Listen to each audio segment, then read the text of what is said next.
नमस्कार दोस्तों, स्वागत है आपका हमारे YouTube channel the PCS English में। दोस्तों, इंग्लिश को इम्प्रूव करने के लिए हमें अच्छे से इंग्लिश रीडिंग आनी चाहिए। तो उसी की प्रैक्टिस के लिए आज हम इस स्टोरी का ट्रांसलेशन करना सीखेंगे और जितने भी मुश्किल वर्ड्स आएंगे उन्हें हम लास्ट में आपको वोकेबलरी के रूप में दे देंगे। तो दोस्तों, लास्ट तक बने रहिएगा। तो हमारे स्टोरी का टाइटल है the hermit's advice to the prince. Hermit यानी होता है साधु संत या सन्यासी, है ना। जो सन्यासी होते हैं उनको हम हरमित बोलते हैं। और यहाँ पे आ गया है एपोस्ट्रोफे एस। एपोस्ट्रोफे एस का मतलब होता है जब हम का के की का यूज करते हैं।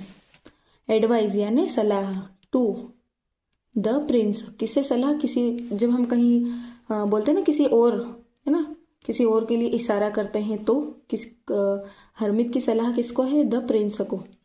प्रिंस यानी होता है राजकुमार, जो राजा का बेटा होता है उसे हम प्रिंस कहते हैं। Once upon a time there was a wise powerful and generous king. Once upon a time, दोस्तों मैक्सिमम टाइम हमें स्टोरी में यही देखने को मिलेगा। Once upon a time, there was, या फिर वंस देयर या लॉन्ग अगो, हमको देखने को मतलब यही मिलता है मैक्सिमम कहानी में।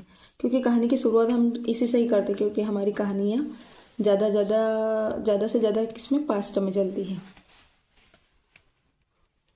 There was a wise powerful and generous king. तो एक बार की बात है, इसका मतलब होता है एक बार की बात है। देयर का यूज़ है ना, देयर का यूज़ हम कब करते हैं, जब कोई सब्जेक्ट नहीं होता, है ना।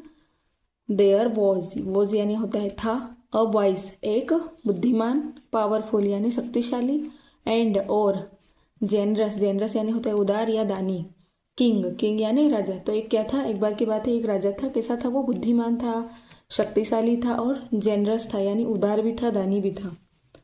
ही had an ill mannered sun.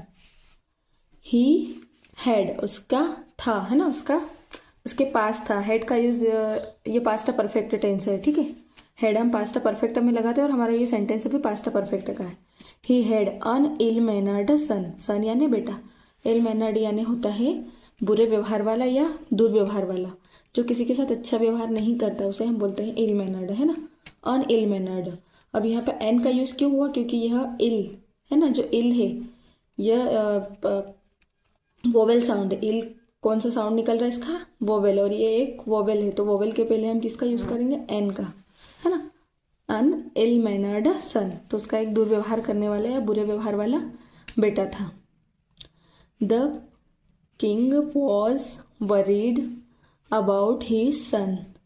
King यानी राजा था, वरीड यानी चिंतित, राजा चिंतित था, अबाउट यानी के बारे में, अबाउट का मतलब होता है के बारे में, अपने बेटे के बारे में चिंतित था। ही सन क्या था, वो अपने बेटे के बारे में चिंतित था। वन डे एक दिन, वन डे यानी एक दिन। He took his son to a hermit to impart some noble qualities in him. एक दिन क्या हुआ, ही टुक है ना, ही यानी वह, टुक। अब यहाँ टुक वाला टेक टुक वाला टुक नहीं है, टेक यानी होता है लेना और ये उसकी सेकंड फॉर्म होती है टुक। बट यहाँ पे ये हमारा पूरा सेंटेंस है, कॉम्प्लेक्स सेंटेंस है। तो टुक यानी ले गया, है ना। इस टुक का मतलब होता है ले जाना या उठा लेना, है ना, ये वो वाला टुक है।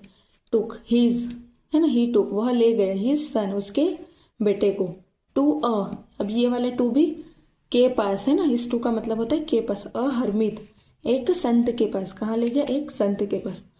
To impart some noble qualities in him, hermit के पास ले गया मतलब साधु के पास ले गया। टू किस लिए, है ना, के लिए। इसका इस टू का मतलब भी होता है के लिए। इम्पार्ट यानी डालना या प्रदान करना, सम यानी कुछ, नोबल यानी अच्छी या अच्छी जो बातें होती है वो, अच्छा या महान, क्वालिटीज यानी गुण, इन हिम। तो वह उसके बेटे को कहाँ ले गया, एक सन्यासी के पास ले गया, कुछ अच्छे गुण डालने के लिए उसमें, कि वह उसमें कुछ अच्छी क्वालिटीज ऐड कर दे या कुछ मतलब उसे कुछ अच्छा सिखा दे। इसलिए वह उसके बेटे को एक साधु के पास ले गया।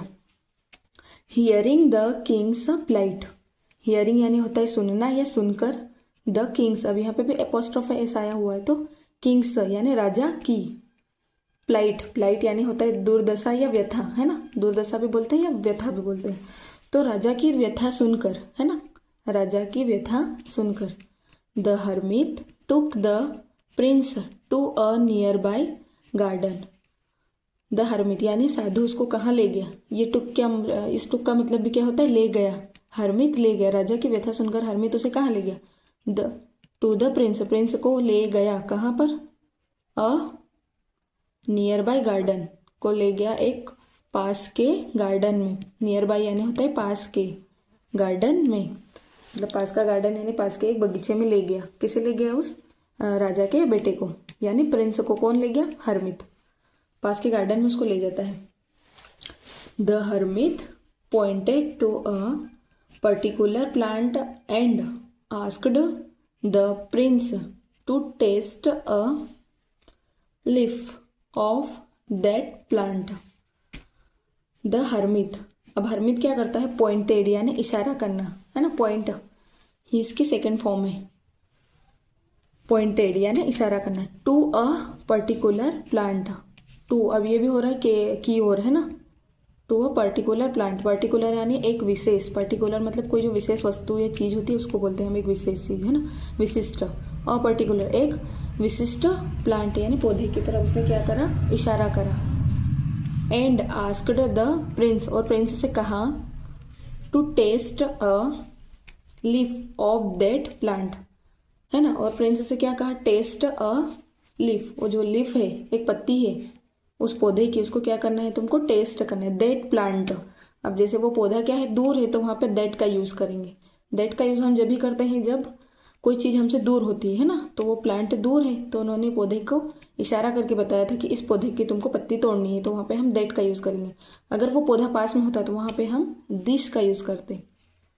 As soon as the prince picked a leaf and tasted he spat it out. As soon as, है ना, ये एक कंजक्शन है, क्या है, ये एक कंजक्शन है। एज सुन एज, जैसे ही, द प्रिंस, प्रिंस ने क्या किया, पिक्ड, पिक यानी तोड़ना होता है और पिक्ड यानी तोड़ा, और लीफ एक पत्ती को, कैसे क्या करा, एक पत्ती को तोड़ा। एंड और टेस्टेड, और उसे क्या करा, चखा, टेस्ट यानी होता है स्वाद या चखना, ठीक है, तो ये इसकी सेकेंड फॉर्म है, tasted. He spat it out, और जैसे उसने उस पत्ती को चखा तो क्या करा उसने, ही स्पेट इट आउट, स्पेट यानी होता है थूका, स्पीट, है ना, स्पीट की सेकंड फॉर्म आएगी स्पेट, उसने क्या कर दिया, उसे थूक दिया। He said to the hermit, he said to the hermit, और वह कहता है, सेड यानी कहा या कहता है, टू द हर्मिट, हर्मिट से, किससे कहता है, साधु से, कौन कहता है, प्रिंस, प्रिंस साधु से कहता है, इट्स बिटर, यह कड़वा है, बिटर यानी होता है कड़वा। When it grows it will be a poisonous tree. When यानी जब, इट ग्रोस जब यह बढ़ेगा, है ना, ग्रो यानी होता है बढ़ना, जब यह बड़ा होगा, विल बी यानी होगा, विल बी का यूज हम कब कब करते हैं, जब हमें कोई फ्यूचर की बात करनी हो, तो क्या होगा, फ्यूचर में जब ये क्या होगा, बड़ा होगा, तो क्या बोल रहा है प्रिंसेस को कि जब यह बड़ा होगा, है ना, तो यह क्या बन जाएगा, अ पॉइजनस ट्री, एक जहरीला पेड़ बन जाएगा, है ना। Then he pulled out the plant and threw it away. Then यानी फिर या तब, सॉरी फिर, देन यानी फिर क्या करता है वो, ही पुल्ड, वह पुल्ड यानी उखाड़ना, उखाड़ देता है, क्या करता है, pulled out the plant, plant को क्या करता है, उखाड़ देता है, जमीन में से उखाड़ देता है। एंड थ्रेव इट अवे, यह थ्रो की सेकेंड फॉर्म है, थ्रो यानी होता है फेंकना, थ्रेव यानी फेंका, तो और क्या करता है उसे, उसने क्या करता, बाहर फेंक दिया। जैसे उसने पत्ती को चखा तो उसने क्या कर दिया, उसे बाहर फेंक दिया। The hermit said to the prince, फिर जो सन्यासी रहता है वो क्या करता है, सेड यानी कहता है, टू द प्रिंस, प्रिंस को, है ना, प्रिंस को क्या कहता है, जो राजकुमार होता है उसको क्या कहता है, the subjects of your kingdom may not want you as the king. The subjects of your kingdom, kingdom यानी होता है जो राज्य होता है, साम्राज्य, राज्य जिस पर राजा राज करता है वो होते ही किंगडम, है ना। किंगडम या राज्य या फिर साम्राज्य भी बोल सकते हैं उसको। साम्राज्य होता है तो जिस साम्राज्य में जो प्रजा होती है राजा की, उस प्रजा को क्या बोलते हैं? सब्जेक्ट्स, है ना। ये वो वाला सब्जेक्ट नहीं है जो हमारे विषय वाला सब्जेक्ट होता है, ये एक प्रजा के बारे में इंडिकेट कर रहा है। तो क्या है ये? प्रजा। तो the subjects of your kingdom, जो तुम्हारे राज्य की प्रजा है ना। May not want you as the king, तो जो तुम्हारे राज्य की प्रजा है तुम्हें नहीं चाहती। मे नॉट, ये क्या है? एक मॉडल है। इसमें मॉडल में का यूज जब हम कोई संभावना व्यक्त करते हैं ना। मैं नॉट, नहीं, है ना, नॉट यानी नहीं। वॉन्ट यानी होता है चाहना।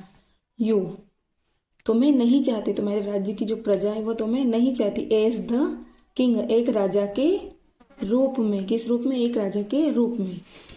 Everyone likes a person who is humble and generous. Everyone यानी होता है प्रत्येक या हर कोई। लाइक्स यानी पसंद करना। अ पर्सन, एक व्यक्ति को। हु इज, जो होता है, कैसा होता है? Humble and generous.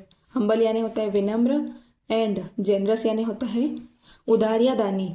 तो हर कोई ऐसे व्यक्ति को पसंद करता है जो कैसा हो? विनम्र हो और उदार हो, जो सबके साथ अच्छा व्यवहार करता हो। The Prince learned a great lesson. और जैसे ही उन्होंने, प्रिंस ने सन्यासी की बात सुनी तो उसे एक अच्छा लेसन सीखने को मिल गया, मतलब एक अच्छी बात सीखने को मिल गई। Thank you everyone. अगर आपको हमारी कहानी से कुछ सीखने को मिला हो तो आप हमें कमेंट सेक्शन में जरूर बताइए, और इसे लाइक, शेयर और सब्सक्राइब करना ना भूलें।